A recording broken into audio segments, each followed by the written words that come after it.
شب قدر کی خالی گھومنے کی نہیں ہے، باہر گھومنے کی نہیں ہے۔ پھر وہی مسئلہ شب برات والا آ جاتا ہے، جو جملہ اس میں فرمایا گیا تھا وہ یہی ہے، جاگنا ہے تو عبادت کرو، جاگنا ہے تو عبادت کرو، اگر نہیں جاگ سکتے تو جا کر سو جاؤ۔ خالی مٹر گشتی کرنا، خالی گھومنا اور باہر ہوٹلوں پر جانا اور باہر جو ہے اسپلینڈر یا جو گاڑی ہے ان کی آوازیں کرنا، یہ اس رات کی ناقدری ہے۔ ہو سکتا ہے اللہ رب العزت اس کی وجہ الحمد لله نحمده ونستعينه ونستغفره ونؤمن به ونتوكل عليه ونعوذ بالله من شرور أنفسنا ومن سيئات أعمالنا، من يهده الله فلا مضل له ومن يضلله فلا هادي له، ونشهد أن لا إله إلا الله وحده لا شريك له، ونشهد أن سيدنا ونبينا وحبيبنا ومولانا محمدا عبده ورسوله، وصلى الله على النبي وعلى آله وأصحابه وأزواجه وذرياته وسلم تسليما كثيرا كثيرا. أما بعد، فأعوذ بالله من الشيطان الرجيم. بسم الله الرحمن الرحيم. إنا أنزلناه في ليلة القدر وما أدراك ما ليلة القدر ليلة القدر خير من 1000 شهر. صدق الله العظيم. وقال النبي صلى الله عليه وسلم: من قام ليلة القدر إيمانا واحتسابا غفر له ما تقدم من ذنبه، أو كما قال عليه الصلاة والسلام. محترم سامعین اکرام، حاضرین مجلس، بزرگوں اور دوستوں، اللہ رب العزت کا انتہائی احسان و کرم ہوا کہ اس نے ہم سب کو اپنی عبادت کے واسطے جمع فرمایا، اور رمضان المبارک جیسے مقدس اور پاکیزہ مہینہ، مطہر مہینہ، اور پھر اس میں تیسرے جمعے کے اندر ہم کو عبادت کا اور نیکی کرنے کا اللہ نے ہمارے اندر وہ جذبہ پیدا کیا۔ اللہ سے دعا ہے کہ اللہ تعالی ہمارا یہاں پر بیٹھنا اور جمع ہونا قبول فرمائے، اور جو کچھ کہا جائے سنا جائے اللہ تعالی ہم سب کو اس کو اپنی زندگی میں لانے کی اور اس پر عمل کرنے کی توفیق عطا فرمائے۔ رمضان المبارک کا مہینہ ہمارے درمیان ہے، جہاں اللہ رب العزت پہلے عشرے میں رحمتوں کا نزول فرماتے ہیں، برکتوں کا نزول فرماتے ہیں، وہی دوسرے عشرے میں اللہ رب العزت اپنے بندوں کی مغفرت کا فیصلہ فرماتے ہیں، بخشش کا فیصلہ فرماتے ہیں۔ لیکن اللہ رب العزت کا انعام اور احسان کتنا ہے وہ دیکھیے کہ رمضان المبارک کا مہینہ بھی عطا کیا ہے، اور مزید یہ کہ رمضان المبارک کے اندر ایسی خاص راتیں اللہ رب العزت نے عطا کی ہے جو راتیں پہلی امتوں میں کسی کے پاس نہیں ملی، جس کو ہم اور آپ لیلۃ القدر، شب قدر کے نام سے جانتے اور پہچانتے ہیں۔ ہم سب کو معلوم ہے کہ لیلۃ القدر آنے والی ہے، اور 20 رمضان کے بعد سے اس کے راتیں شروع ہو جاتی ہے، طاق راتیں اس کی شروع ہو جاتی ہے۔ نہ جانے کون سی رات میں اللہ کی رحمتیں اور برکتیں اترے، ان میں حکم ہے عبادت کرنے کا، نیکی کرنے کا۔ اللہ رب العزت نے رمضان المبارک کے مہینے کی برکت تو ہے ہی کہ اللہ نے اس مہینے میں قرآن جیسی مقدس پاکیزہ کتاب کو نازل کیا۔ یہی رمضان کی بہت بڑی برکت تھی، رمضان کی بہت بڑی فضیلت یہی تھی کہ رمضان کی فضیلت کے لیے یہی کافی ہے کہ اس میں اللہ نے قرآن نازل کیا۔ اس سے بڑی اور کیا فضیلت ہو سکتی ہے؟ قرآن جیسی مقدس کتاب جس مہینے میں نازل ہو، وہ مہینہ کتنا بابرکت ہوگا، کتنی فضیلت والا ہوگا۔ قرآن کے نزول سے ہی اس کی فضیلت سمجھ میں آ رہی ہے، لیکن مزید اللہ کا انعام دیکھیے، مزید اللہ کا احسان دیکھیے کہ قرآن بھی نازل کیا، اور مزید یہ کہ شب قدر بھی عطا کر رہے ہیں۔ قرآن میں اللہ نے فرمایا ہم نے قرآن مقدس کو جو اتارا ہے وہ لیلۃ القدر کے اندر، شب قدر کے اندر اتارا ہے، اور اس پر بس نہیں کیا اللہ نے آگے فرمایا کہ تم جانتے ہو لیلۃ القدر کیا ہے، وما ادراک ما لیلۃ القدر، تم جانتے ہو لیلۃ القدر کی قیمت کیا ہے، تم جانتے ہو لیلۃ القدر کس کو کہتے ہیں، تم جانتے ہو لیلۃ القدر کی فضیلت کیا ہے۔ اللہ نے خود فرمایا لیلۃ القدر خیر من الف شہر، کہ لیلۃ القدر وہ ہے جو 1000 مہینوں سے بہتر ہے، 1000 مہینوں سے اعلیٰ ہے، 1000 مہینوں سے بہتر ہے، 1000 مہینوں سے اس کا ثواب بڑھا ہوا ہے۔ معلوم یہ ہوا جو انسان ان راتوں میں اللہ کی عبادت کرتا ہے، لیلۃ القدر میں اپنے اللہ کو راضی کرتا ہے، لیلۃ القدر میں انسان عبادت کرتا ہے، تو اس کو 1000 مہینے میں جتنی عبادتیں ہوتی ہے، 1000 مہینے ادا کرنے کے بعد، 1000 مہینے عبادت کرنے کے بعد اس کو جو ثواب ملتا ہے، اللہ رب العزت اس 1000 مہینے کے ثواب کو اللہ رب العزت ایک رات میں عطا کرنے والے ہیں۔ کتابوں کے اندر مختلف روایات لکھی ہے کہ رسول اکرم صلی اللہ علیہ وسلم نے پہلی امتوں کو دیکھا کہ ان کی عمریں بہت، اب جب عمریں بہت ہیں تو عبادت بھی اسی اعتبار سے زیادہ ہوگی۔ اللہ کے پیارے حبیب صلی اللہ علیہ وسلم کو رنج ہوا کہ پہلی امتوں کی عمریں اتنی ہیں لہٰذا ان کی عبادت بڑھ جائے گی، میری امت کی عمریں کم ہیں ان کی عبادت کم رہ جائے گی۔ یہ رنج اور غم تھا کہ اللہ نے اس رنج اور غم کو دور کرنے کے لیے فرمایا پیارے حبیب گھبرانے کی ضرورت نہیں، رنج کرنے کی ضرورت نہیں، دل میں سوچنے کی ضرورت نہیں۔ پہلی امتوں کی عمریں زیادہ تھی، اس بات کا انکار نہیں، جب عمریں زیادہ ہے ان کی عبادتیں زیادہ ہے اس کا انکار نہیں، لیکن اے پیارے حبیب، اے محبوب کبریا، ہم تمہیں وہ رات عطا کرنے والے ہیں، ہم تمہاری امت کو وہ رات عطا کرنے والے ہیں کہ اگر اس رات میں تمہاری امتوں نے، اس رات میں تمہاری امتوں نے عبادت کر لی ہے تو 1000 مہینے سے بھی زیادہ ان کی عبادت کے مقابل ہو جائے گی۔ کتنا بڑا گفٹ اللہ کے پیارے حبیب صلی اللہ علیہ وسلم کو اور آپ کی امت کو ملا ہے۔ آپ تذکرہ کر رہے تھے بنی اسرائیل 1000 سال عبادت کرتے تھے، 1000 سال جہاد کرتے تھے اور ذرہ برابر اللہ کی نافرمانی نہیں کرتے تھے۔ یہ تمام باتیں سوچتے تھے میری امت کا کیا ہوگا، میری امت کی تو عمریں کم ہیں ان کی عبادت کیا ہوگی۔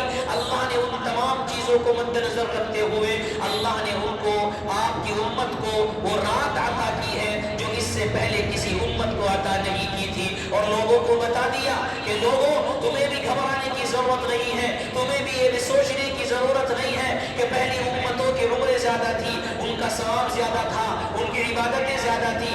نہیں، اگر تم نے اس رات میں عبادت کر لی تو اس رات میں عبادت کرنے کا ثواب ان کے مقابل ہو جائے گا۔ کتنا بڑا انعام اللہ دے رہا ہے، کتنا بڑا احسان میرا خدا کر رہا ہے، کتنا بڑا انعام اور گفٹ اللہ رب العزت دے رہا ہے۔ اور مزید یہی نہیں، کتابوں کے اندر لکھا ہے کہ اس رات میں لیلۃ القدر اتنی بابرکت رات ہے، اتنی فضیلت رات ہے۔ بعض روایات کے اندر اس بات کا ذکر کیا گیا کہ اسی رات میں ملائکہ کو پیدا کیا گیا، اسی رات میں فرشتوں کو پیدا کیا گیا یعنی بنایا گیا۔ اور بعض روایات میں یہاں تک بھی لکھا ہے حضرت شیخ رحمت اللہ علیہ نے کہ اسی رات میں حضرت آدم علیہ السلام کا جو خمیر تھا، خمیر جسے آپ کی زبان میں، ہماری زبان میں مٹی بول سکتے ہیں، جو خمیر تھا اس خمیر کو جو تیار کیا گیا وہ اسی رات میں تیار کیا گیا۔ اور روایتوں میں حضرت شیخ نے یہ بھی لکھا ہے کہ اسی رات کی فضیلت اتنی ہے کہ اس رات میں حضرت عیسیٰ علیہ السلام کو آسمانوں پر اٹھایا گیا۔ اور بھی بہت ساری فضیلتیں ہیں، بہرحال اس سے بڑی فضیلت اور کیا ہوگی کہ خدا خود لیلۃ القدر خیر من الف شہر فرما رہا ہے۔ اور 1000 مہینے کی عبادت کتنی ہوگی، 1000 مہینے کی عبادت کتنی ہوگی، کیا اندازہ لگا سکتے ہیں، کیا اندازہ لگا سکتے ہیں؟ کوئی اندازہ نہیں 1000 مہینے میں کتنی عبادت انسان کر سکتا ہے۔ اس 1000 مہینے کی عبادت کا ثواب اللہ صرف ایک رات میں عطا کرنے والے ہیں۔ اور یہی نہیں، اللہ نے آگے فرمایا تنزل الملائکۃ والروح، اس کی فضیلت کو اور بڑھایا۔ ایک تو فرمایا قرآن نازل ہوا، دوسرا فرمایا یہ رات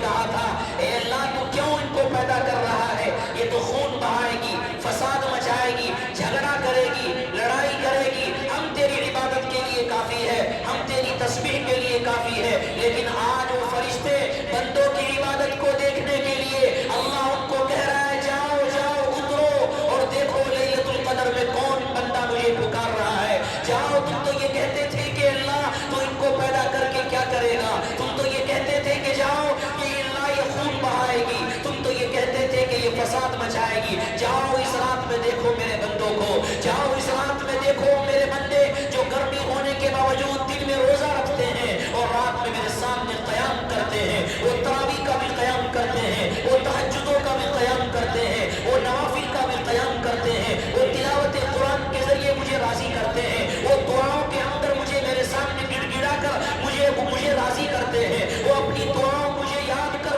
مجھے میرے سامنے رو کر اپنے گناہوں کی معافی مانگتے ہیں۔ اللہ فرماتے ہیں جاؤ فرشتوں جاؤ، جاؤ فرشتوں جاؤ، فخر کرو میرے ان بندوں پر جو دن کے اندر روزہ رکھتے ہیں، تھکاوٹ ہوتی ہے، تھکان ہوتی ہے، کام کرتے ہیں، مزدوری کرتے ہیں، لیکن شب قدر کے اندر اس کے باوجود راتوں کے اندر تراویح کے اندر بھی قیام کرتے ہیں، تہجد کے اندر بھی قیام کرتے ہیں، راتوں کو بھی روتے ہیں۔ آج فرشتوں کو اتارا جا رہا ہے، آج فرشتوں کو دکھایا جا رہا ہے، یہ ہے میرے اصل بندے، یہ ہے میرے اصل بندے، یہ ہے میرے اصل مومن بندے جو مجھے راضی کرنے کے لیے آتے ہیں۔ اور صرف فرشتے ہی نہیں، اللہ نے آگے فرمایا مزید والروح، روح یعنی حضرت جبرائیل علیہ السلام بھی اترتے ہیں جو فرشتوں کے سردار ہے۔ یعنی کہنے کا مقصد یہ ہے کہ فرشتے تو اترتے ہی ہے، فرشتوں کے جو سردار ہے جس کو حضرت جبرائیل علیہ السلام کے نام سے جانا اور پہچانا جاتا ہے، اللہ فرماتے ہیں اے جبرائیل تم بھی اس رات میں جاؤ، تم بھی اس رات میں جاؤ، تم بھی اس رات میں اترو، تم بھی اس رات میں بندوں کی عبادت دیکھو۔ اللہ فرماتے ہیں تنزل الملائکۃ والروح، اس رات میں فرشتے بھی اترتے ہیں، فرشتے بھی اترتے ہیں، فرشتوں کی جماعتیں بھی اترتی ہے، حضرت جبرائیل بھی اترتے ہیں اور کیا کرتے ہیں اپنے رب کے حکم سے، کیا ہے اپنے رب کے حکم سے وہ ثواب لاتے ہیں، اپنے رب کے حکم سے جو اجازت ان کو ملتی ہے ان کو وہ عطا کر دیا جاتا ہے، بندوں کو وہ عطا کر دیا جاتا ہے۔ اور مزید اللہ نے فرمایا کب تک فیہا بإذن ربہم من کل امر، اپنے رب کی اجازت سے اترتے ہیں اور دیکھتے ہیں بندوں کے ثواب کو لکھتے ہیں، کون کتنی عبادتیں کر رہا ہے اور کب تک۔ اللہ فرمائے سلام ہی حتی مطلع الفجر، کب تک؟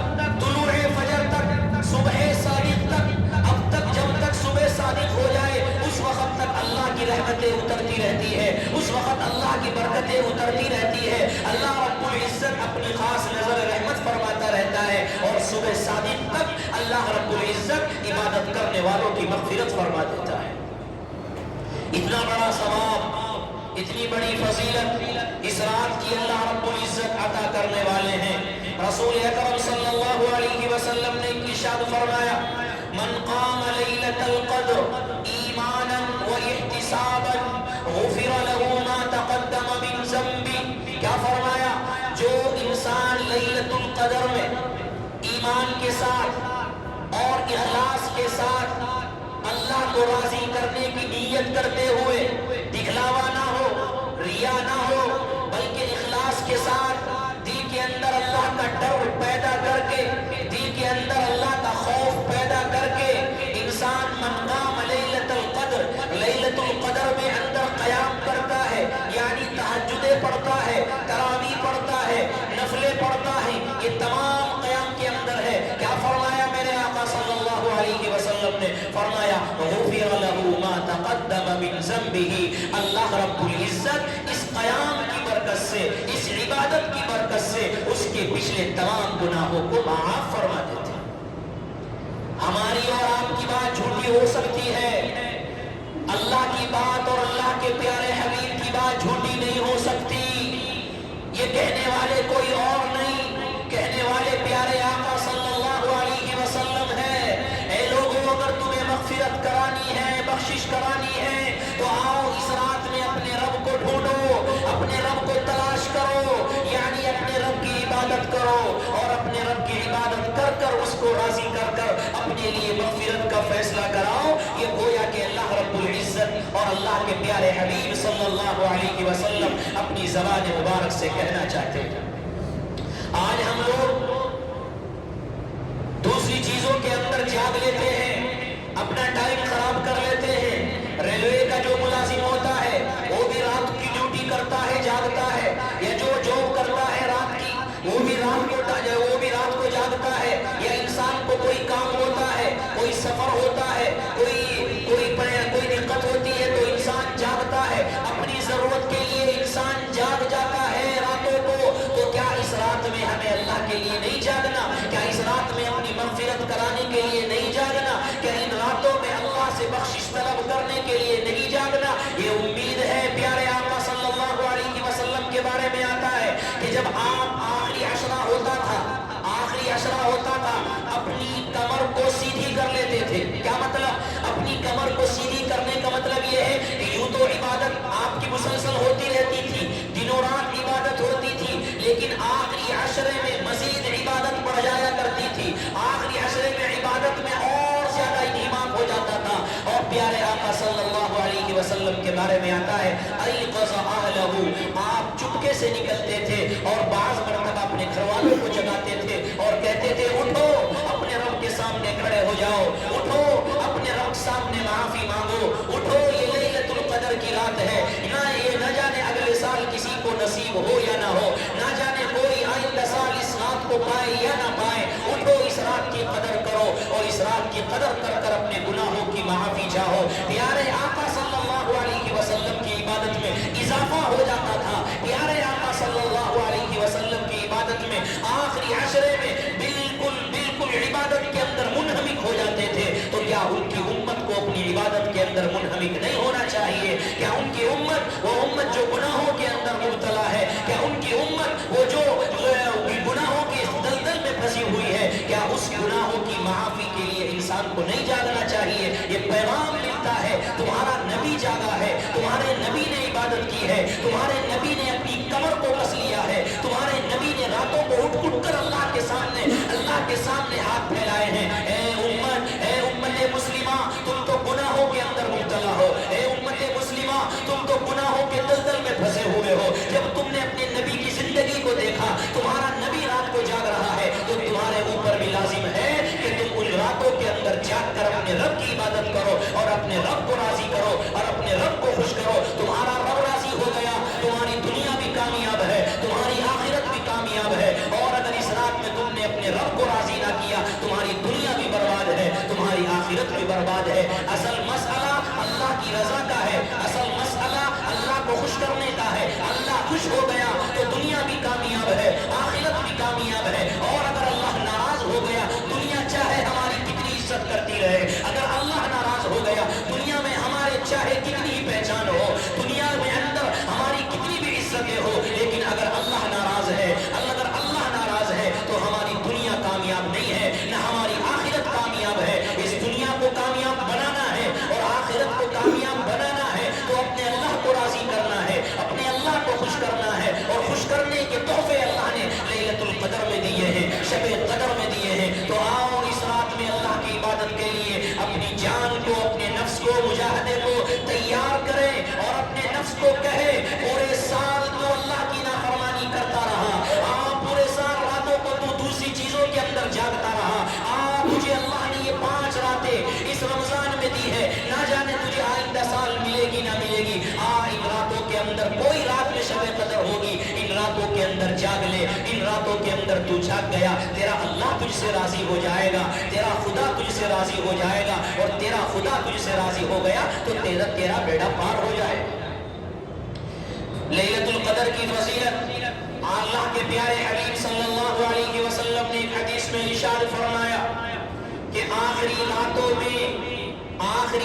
میں یعنی طاق راتوں میں، آخری عشرے کی طاق راتوں میں شب قدر کو تلاش کرو۔ 21، 23، 25، 27، 29 ان میں تلاش کرو۔ ان میں 5 راتوں میں ایک رات شب قدر کی ہے، ان میں ایک رات ہوتی ہے۔ پیارے آقا حضرت عبادہ رضی اللہ تعالیٰ عنہ فرماتے ہیں کہ اللہ کے پیارے حبیب صلی اللہ علیہ وسلم باہر تشریف لائے تو دیکھا باہر آ کر 2 آدمی جھگڑ رہے ہیں، لڑائی کر رہے ہیں۔ تو اللہ کے پیارے حبیب صلی اللہ علیہ وسلم نے فرمایا ہے عبادہ میں تمہیں شب قدر کی تعیین کرنے کے لیے آیا تھا، شب قدر کو بتانے کے لیے آیا تھا کہ شب قدر کون سی رات میں اترتی ہے، لیکن دو آدمیوں میں جھگڑا ہوتا ہوا میں نے دیکھا، اللہ نے یہ تعیین اٹھا لی، اللہ نے یہ تعیین اٹھا لی ہے۔ معلوم یہ ہوا امت مسلمہ کو اس حدیث پاک میں غور کرنا چاہیے کہ آپسی اختلافات کتنے خطرناک ہے، کتنے خطرناک ہے۔ انسان لڑائی کرتا ہے، آج ہمارا معاشرہ یہی ہے، ہم بڑے تہجد گزار ہیں، بڑے نمازی ہیں، بڑے اللہ والے ہیں، مسجدوں میں ہیں، لیکن ہمارا رویہ باہر جا کر دیکھو ایک انسان بات کرنے کو تیار نہیں، اس کو ڈر ہے یہ آدمی لڑائی کرے گا، جھگڑا کرے گا، فساد کرے گا۔ اور فساد کتنی بری چیز ہے، کتنی بری چیز ہے، کتنی خطرناک چیز ہے، اتنی خطرناک چیز ہے کہ شب قدر کی تعیین اٹھا لی گئی ہے۔ 5 راتوں میں کے اندر مبتلا کر دیا گیا کہ تلاش کرو، متعین نہیں کیا گیا، اور پیارے آقا نے فرمایا متعین کر دیا گیا تھا، لیکن لڑائی کی وجہ سے اللہ نے غصے میں، ناراضگی میں اس کو اٹھا لیا۔ لہذا امت مسلمہ کے لیے سبق ہے کہ جہاں وہ عبادات کر رہے ہیں، چاہے وہ رمضان کے اندر ہے یا غیر رمضان میں ہے، جہاں وہ عبادات کے اندر مبتلا ہے وہی اپنے رویوں کو صحیح کرے، اپنے اختلافات کو ختم کرے۔ جو قوم اختلافات کے اندر مبتلا ہو جاتی ہے وہ قوم کبھی ترقی نہیں کر سکتی۔ جو قوم آپس میں مذہب کی وجہ سے لڑائی کرتی ہے وہ قوم ترقی نہیں کر سکتی۔ جو قوم مذہبوں کی بنیاد پر آپس میں لڑائی اور جھگڑے کرواتی ہے اور فساد کرواتی ہے وہ قوم ترقی نہیں کر سکتی۔ اس قوم کی ترقی کا مدار جہاں اللہ کی عبادت ہے، اس قوم کی ترقی کا مدار جہاں اللہ کی عبادت ہے، وہی اس قوم کی ترقی کا مدار آپسی اختلاف کو ختم کر کر محبت کے ساتھ چلنا ہے، ایک پلیٹ فارم پر ہو کر چلنا ہے۔ انشاءاللہ جب یہ قوم امت مسلمہ ایک ہو کر چلے گی، امت وحدہ ہو کر چلے گی، بس یہ سوچے کہ میں مسلمان ہوں، یہ نہ کہے کس مذہب سے تعلق رکھتا ہوں، کس مسلک سے تعلق رکھتا ہوں۔ مسلک چھوڑو، سوچو کہ میں مسلمان ہوں، مجھے اللہ نے پیدا کیا ہے، میں مومن ہوں، یہ سوچ کر ایک دوسرے انسان سے محبت کرے گا۔ جب محبتیں ہوگی، اتحاد ہوگا، محبتیں ہوگی، نفرتیں ختم ہوگی تو اللہ کی مدد آئے گی، اللہ کی رحمتیں اترے گی۔ ہمیں اس قرآن، ہمیں اس حدیث پاک سے یہ پیغام ملا ہے۔